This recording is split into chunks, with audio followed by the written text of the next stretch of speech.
మొదటిది శ్రీకాళహస్తి. ఇక్కడ శివుడు వాయులింగంగా వెలిశాడు. గాలి లేని గర్భాలయంలో కూడా ఒక దీపం నిరంతరం కదులుతూ ఉండటం ఇక్కడి ప్రత్యేకత.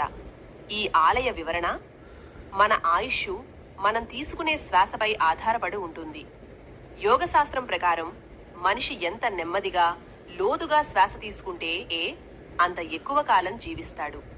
ఈ క్షేత్రంలోని వాయుతత్వాన్ని దర్శించుకోవటం వల్ల మన శరీరంలోని ప్రాణవాయువు శుద్ధి అవుతుంది. అలాగే రాహు కేతు దోషాల వల్ల కలిగే అకాల మృత్యు భయాలను తొలగించి సంపూర్ణ ఆయుష్నిచ్చే శక్తి ఈ క్షేత్రానికి ఉంది. రెండవది అరుణాచలం. ఇది అగ్నిలింగ క్షేత్రం.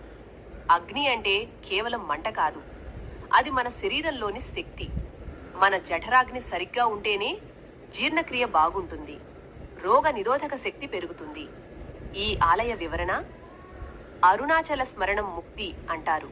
అంటే తలుచుకుంటేనే పాపాలు నశిస్తాయని అర్థం.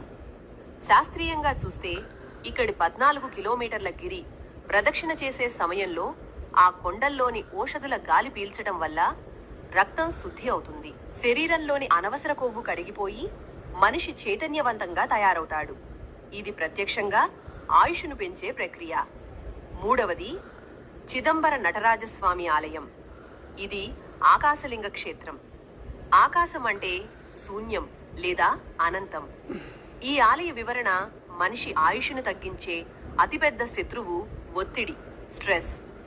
చిదంబరం అంటే చిత్, జ్ఞానం, మరియు అంబరం అంటే ఆకాశం.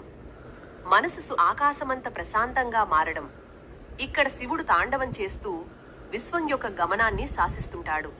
ఈ క్షేత్ర సందర్శన వల్ల మనసులోని ఆందోళనలు తొలగిపోయి మెదడులోని కణాలు పునరుజ్జీవింపబడతాయి.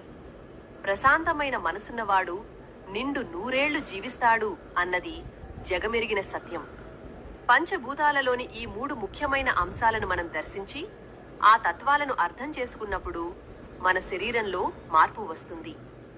ఆయుష్ను పెంచే 3 దివ్య క్షేత్రాలు ఉన్నాయి. మీకు తెలుసా? అవి ఏమిటో ఇప్పుడు తెలుసుకుందాం.